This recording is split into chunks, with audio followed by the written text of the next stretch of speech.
Here's everything that's developed over the last few hours. The I-Team was the first to tell you investigators visited a facility in Wareham which incinerates trash.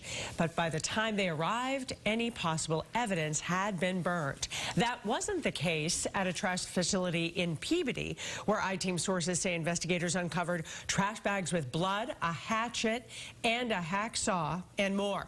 Now, Walshe's husband, Brian, is in custody on charges of misleading investigators. He was under house arrest on unrelated charges when his wife vanished. Now, investigators say he lied about locations he visited since her disappearance. Tonight, in our series, Question Everything, we're asking, how does house arrest work? WBZ's Christina Hager went looking for answers.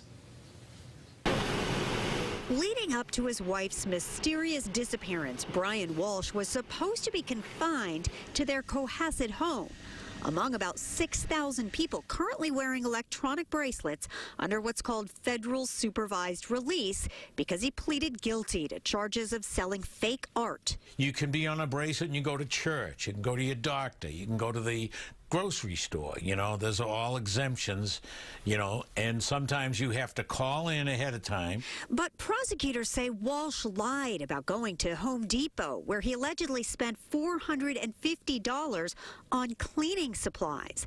Boston attorney Phil Tracy. I don't think they had a fear that he was up to nefarious activities. Should federal probation officers have known and been able to react sooner, though? It wouldn't raise that much of a red flag.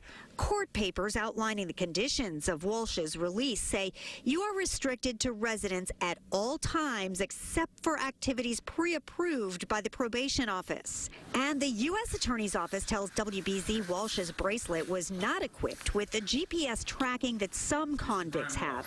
Instead, his used radio frequency that simply tracked when he left home, not where he went. Let's say it's a release for an hour and a half. As long as he's back at the end of the hour and a half, they generally let it slip by. Defense attorney J.W. Carney has many clients under federal house arrest.